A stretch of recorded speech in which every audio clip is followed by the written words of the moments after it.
Hello, this is our introduction to the Euclidean algorithm. In this video, we're going to learn the definition of the greatest common divisor of two integers, or GCD for short. And I want you to become comfortable computing the GCD by hand, just by factoring. Then we're going to learn how to compute the GCD using the Euclidean algorithm. This is a classic algorithm, like the classic algorithm. And one of the things is just amazingly fast. So if you didn't know this, one of the things that's keeping all of our credit cards and personal information safe on the internet is cryptography. And the mathematics underlying cryptography is number theory. And in particular, the fact that it is actually very hard to factor large numbers. Okay, so that difficulty of factoring is what's keeping all of our personal information safe. And the Euclidean, the problem of computing the greatest common divisor of two integers sounds like it's a problem of involving factoring when you first hear about it. And in fact, if you did this when you were in elementary school, my kids are in elementary school and junior high, they have done some of this and they always learn to factor. And that's right, because it's the intuitive, and I think it helps you understand what's going on, way to do it. But the Euclidean algorithm is so much more efficient. And what we'll see is we don't actually have to know the factors of two numbers in order to find their GCD, which is kind of mind-blowing. Okay, so we're going to notice some things in the Euclidean algorithm that in our first step, the GCD of A and B is going to be the same as the GCD of B and R, as we'll see, and that we're going to see that using the Euclidean algorithm to compute the GCD of large numbers doesn't necessarily mean the steps get too large. Okay, that's why it's so great. All right, so let's look at a couple definitions. First, there's the definition of greatest common divisor. So if I have two integers, their GCD is the largest integer that divides both A and B. More formally, an integer C is the GCD if C divides A and C divides B. So that's the part that's saying C is a common divisor, or it divides both numbers. And the other part is that if D divides A and D divides B, then D is less than or equal to C. And what that mouthful is saying is that any other divisor, maybe D, that's a common divisor, has to be smaller than C. So C is larger than all the other common divisors. Okay, there are lots of other ways to state the Euclidean algorithm in a way that makes sense to people and is perfectly comprehensible. But stating it this way with those two steps is, I think, the best way to state it if you're going to be writing proofs involving the Euclidean algorithm, and we will, okay? Because it gives you two things to check, and in particular, two opportunities to use the definition of divisibility, right? And so when you use that definition, it's in the proof poem, right? It's giving you an opportunity to write down something you know, and that thing you know, because it's a definition with an equation in it, right? It will give you some equations that you can then do some computations that will put you in the next part of the proof poem that then you can interpret and sort of put in the logical framework of the proof. Okay, so this definition with its two parts, it might not be the easiest to understand or to remember when you first learn it, but it's really important to use this format because it will be helpful in proofs. All right, so of course the first thing we do when we see a new definition is some examples. So these are some warm-ups, and if you want to, you can put me on pause and see if you can do the warm-ups by yourself. Okay, so I'm gonna do the warm-ups now, pause me anytime, and you can check your work after. All right, so let's compute the GCD of 8 and 4. Well, what you might notice is that 4 actually divides 8, and no number bigger than 4 can divide 4. So the GCD of 8 and 4 is 4, right? And this is something that's always going to happen when one of the numbers divides the other. That number will be the GCD, okay? So I'll say that 4, and I'm gonna write here because 4 divides 8. All right, so now what's the GCD of 12 and 8? Here, one doesn't divide the other, so we have to do a little more work. It might be something that you can do in your head, but I want you to, so, our motto here is think deeply of simple things, to think, what are you doing when you're doing this in your head? Well, maybe, I think you're probably factoring the numbers in your head, right? And you're doing it quickly because they're small. So you could say, well, 12 is equal to 4 times 3, and 8 is equal to, well, 2 times 2 times 2, and in particular 4 times 2. And so we can see here, when we look at the factors, the greatest common divisor is going to be 4 again. Okay, so the GCD of 12 and 8 is equal to 4. All right, so I'm just getting my pen working. What's the GCD of 13 and 8? So you might remember that 13 doesn't have any other factors other than 1 in itself, right? No positive factors. So 13 is prime, and then the only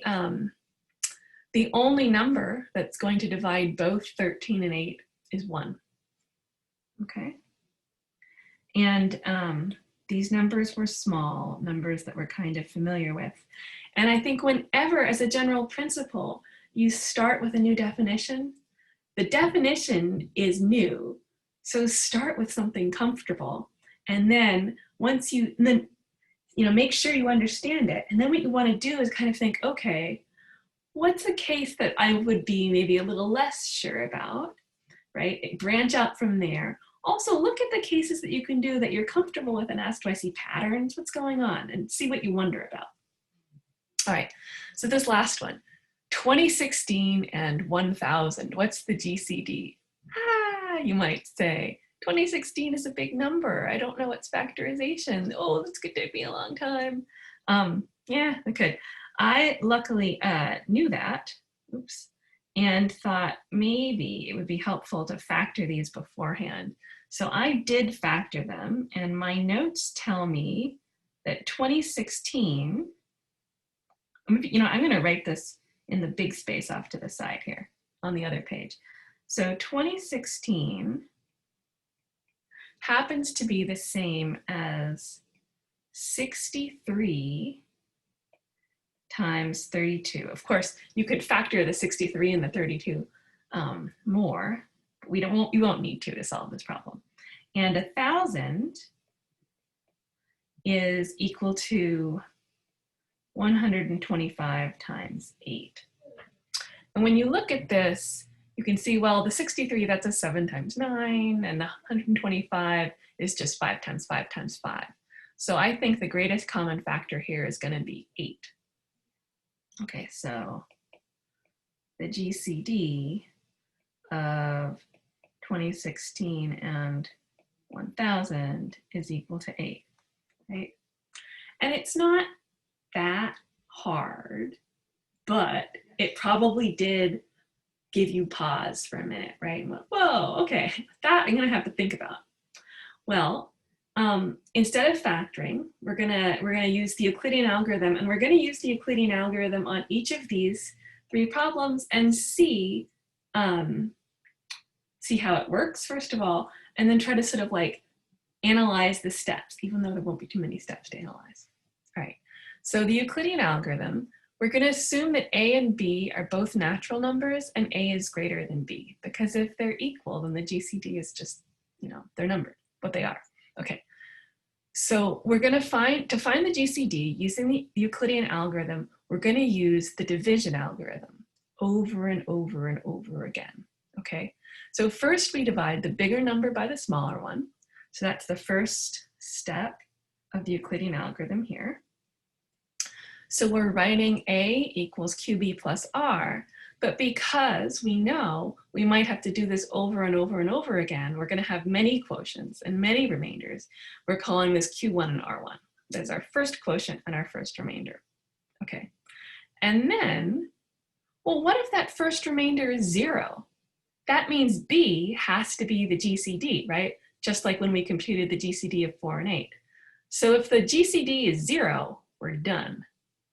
If it's not, we're going to do the division algorithm again, and we're going to let B be the new A, and we're going to let R1 be the new B. And so that's what's going on in the second step of the Euclidean algorithm, right? And again, if that remainder is 0, then I claim we're done. Otherwise, we again shift the whatever was playing the role of B now plays the role of A, and our new remainder plays the old role of B. All right. So we call the first 0 remainder RK plus 1, and then RK is going to be the GCD of A and B, right? So let's just do this algorithm and a bunch of in these 3 examples. And then afterwards, I want to go back and think about it a little bit, and that will set us up for proving the Euclidean algorithm in the next video. All right, so if I want to find the GCD of 12 and 8, the Euclidean algorithm says I use the division algorithm. So how many times does 8 go into 12? Just once. So that's 1 times 8 with a remainder of 4. Okay. So that remainder is not 0. So what I do is I say my old B was 8. My first remainder was 4. And I think, okay, so now I have to write the division algorithm here. And I do get a remainder of 0. And what that tells me then, this is R2. So, oops, I'm not going to write it like that. Let me not write it like that, where it looks like that is the whole expression is equal to R2. That is R2. R1 equals 4 equals the GCD of 12 and 8. Okay, very good. So now let's use the Euclidean algorithm to compute the GCD of 13 and 8. Similarly, we use the division algorithm. 8 goes in 1 time, this time with a remainder of 5. Again, that's not 0. So we let 8 play the role of A, and 5 is going to be what we divide by. Here, 5 goes into 8 1 time, with a remainder of 3. All right, still not 0. So we're going to do this again.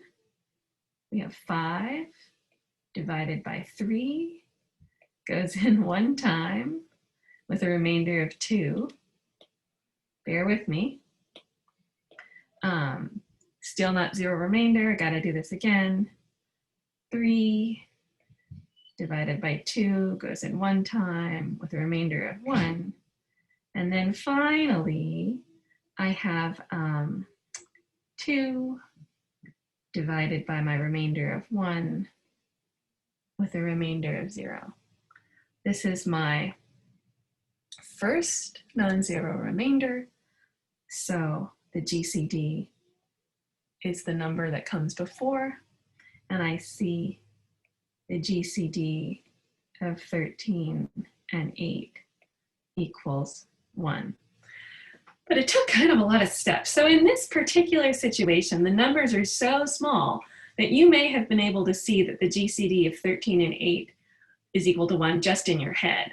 And this is more steps than you would need for something like this.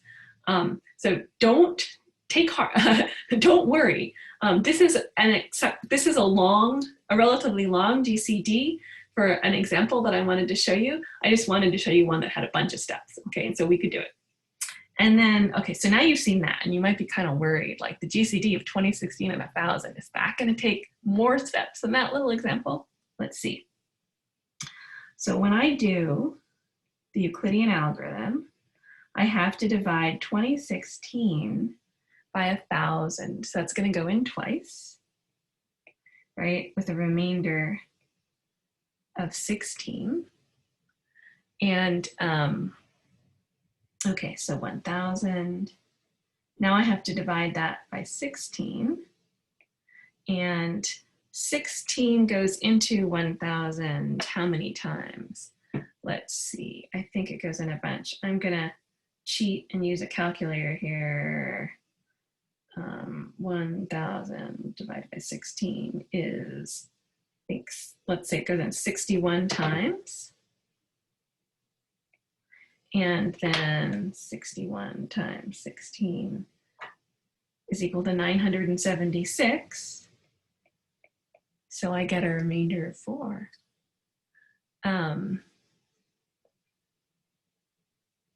Let's see. Did I do this right? Hold on. Oops, I see my mistake now. I just read my calculator wrong. So this should be a 62 here. So if you do 62 as the quotient, then your remainder ends up being 8, which is what I expect if my GCD is supposed to come out to 8, which we had already. So now I still don't have a 0 remainder, but I do have a non-zero remainder, which I secretly already know is the answer, right? So now I'm gonna look at 16 is my new A, and 8 is my new B, and I say, yay, it's actually a factor of 16, so I am done. Whew. So 0 is my first 0 remainder, or this is my first 0 remainder, and 8 is my last non-zero remainder.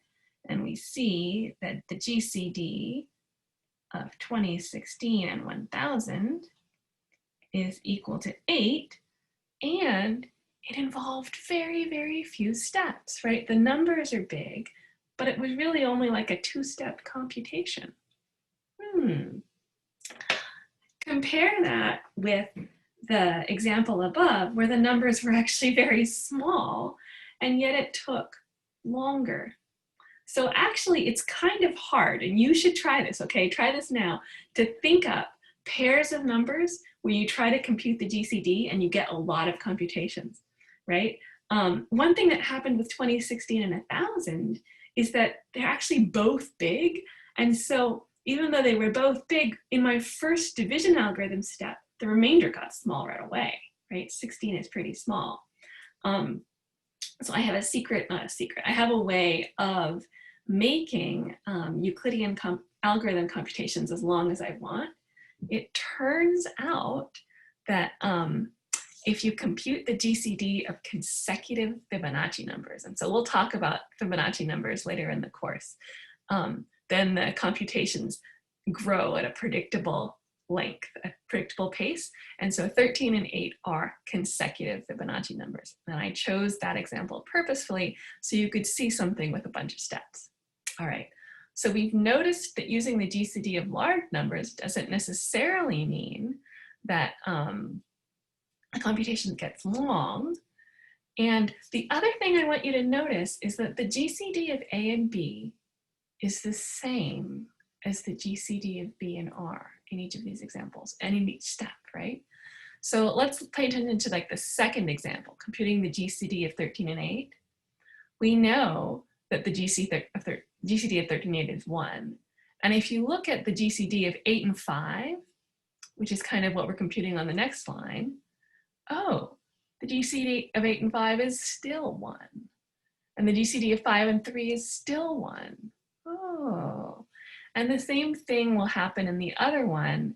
The GCD of 2016 and 1000 is 8. The GCD of 1016 is also 8. And what you can see actually is that, and this is key, the first step of computing the GCD of 13 and 8, for example, is this division algorithm line here, okay? This second line has two interpretations.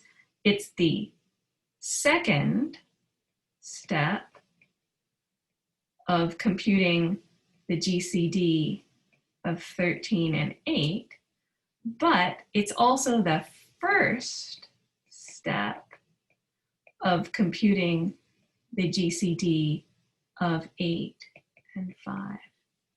And so if you've done some computer science, you might say, wait, this is kind of like, maybe it's like a recursive algorithm. So in the next video, I'll recast this for you as a recursive algorithm, and we will prove that this is correct based on some of the level 2 work that we're going to do in class. Okay, thanks.